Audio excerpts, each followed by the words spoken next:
Okay, meron tayo rito guys na Mitsubishi Adventure. Yan, si Sir, galing pa ng Pila, Laguna. Yan, so ang ginawa namin dito, nirepair namin yung RPM gauge. Kasi sira na yung kanyang RPM gauge. Yan, ito. Yan, ito guys, sira na yung kanyang RPM gauge. So nagpalit kami ng dalawang capacitor. Yan, ito lang guys ang bumibigay dyan, dalawang capacitor. Kapag sira yung inyong RPM gauge, palitan nyo lang ng dalawang capacitor. Meron tayong mga video nyan sa aking YouTube channel. Yan, panoorin nyo lang ang aking YouTube channel. Meron tayong full video nyan kung paano yan ginagawa. Yan, bali ang capacitor na bibilin nyo sa bilihan ng mga pyesa ng electrical parts, sabihin nyo lang capacitor 25 volts, 10 microfarads.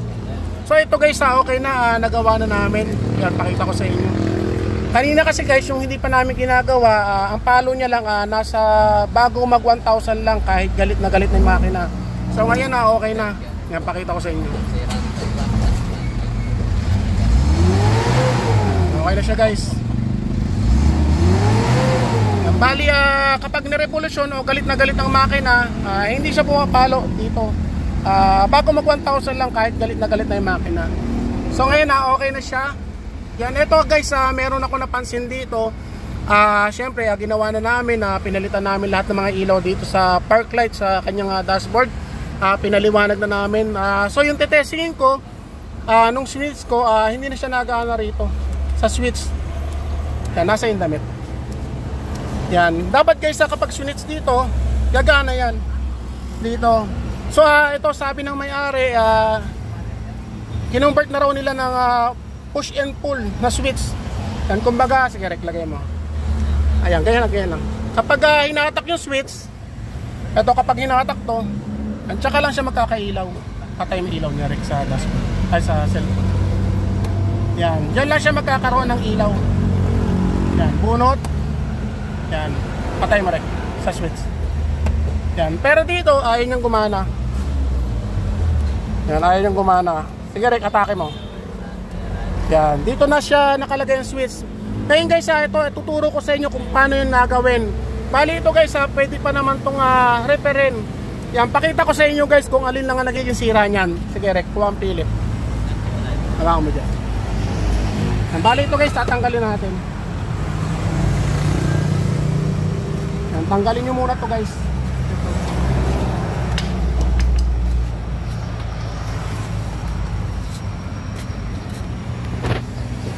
Bali, dalawang piraso yan guys, magkabilaan. Okay, tarik na ilaw. Yan, tapos ito guys, bababa nyo lang. Yan, bunutin nyo lang ng ganyan. Yan, kaya natin tinanggal to guys kasi ito kasi hindi nyo maitutulak to kapag nandito yung cover nya. Yan po sa tabi. Lagyan natin konti. Tapos ito guys, tanggalin nyo lang to.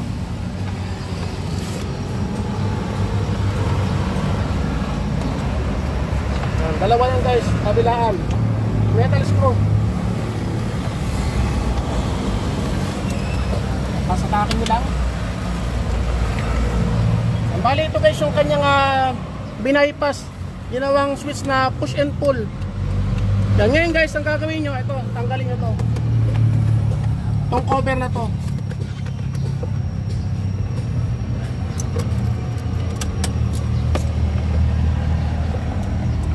Yan, dito guys may mga tornilyo yan.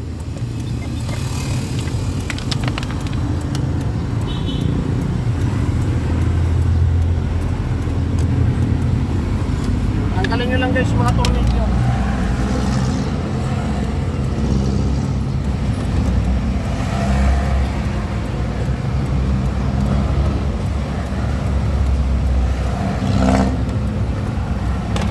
Takin nyo lang ng ganyan. Yan, ito guys yung switch. Ngayon tatanggalin nyo to. Dalawang maliit na metal screw. Yan, ilalim. Tapos ibabaw. Yan, mabubunot nyo na yan. Kayang cutter. Yan, ito guys. Bubunutin nyo lang. Yan, pindutin nyo lang, may lock yan. Yan. Ito guys ang bumibigay dyan. Yan, minsan dito nasusunog, minsan naman dito napuputol. Ito guys ang park light nito, kulay dilaw at saka yung kulay violet. Yan, ito kasi guys yung kulay itim na to at saka yung kulay pula na to para sa headlight yan. Yan, ito guys yung bumibigay dyan.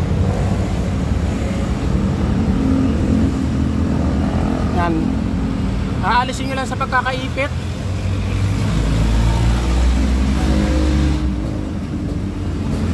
Yan, balatan nyo lang to.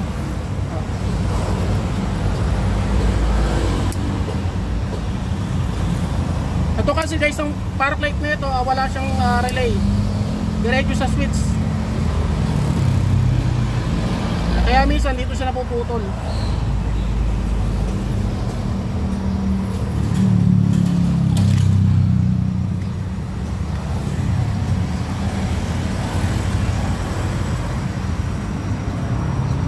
Ito guys, pakita ko sa inyo.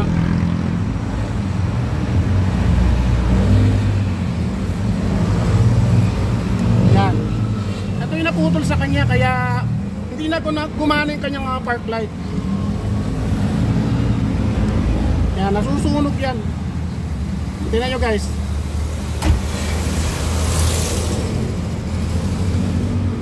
Yan, medyo mahaba na yung pagkasunog niya.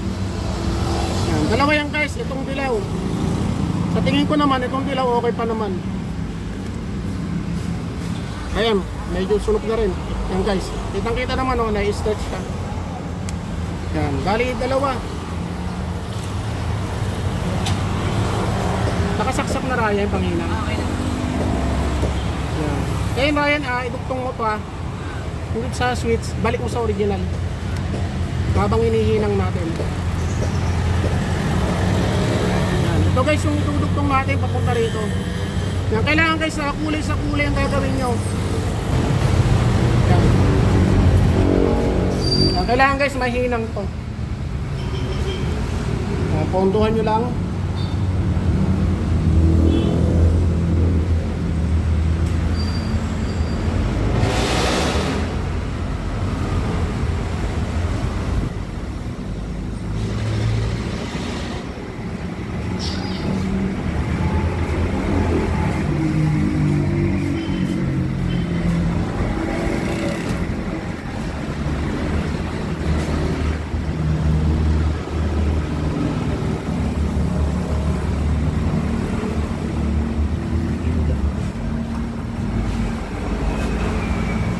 Ito naman guys, buo pa to. Walang problema ang switch na yan. Ang problema lang yan, yung napuputol lang siya. Pero yung contact niya, okay pa yan.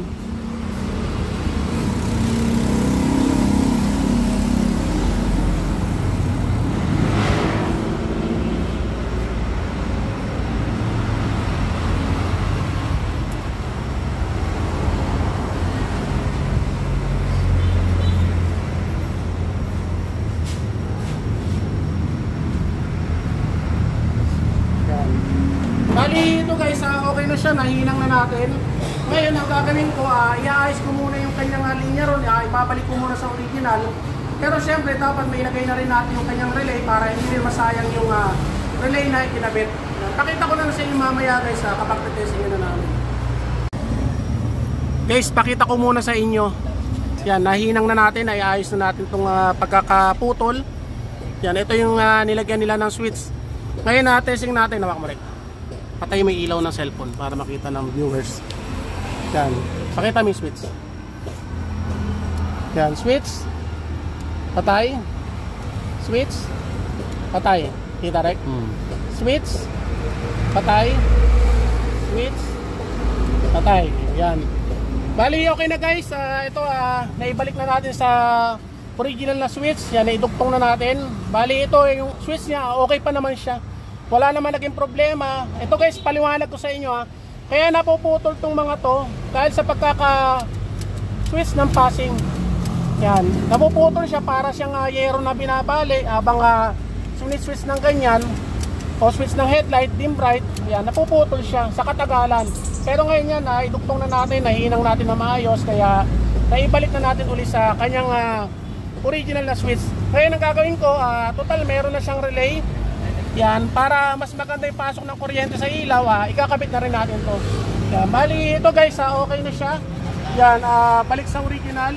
Kaya sila hindi na sila mahihirapan at parang chip na ginagawa nila, ihatak siya. Kaya natutunan na. Sir, okay na sir.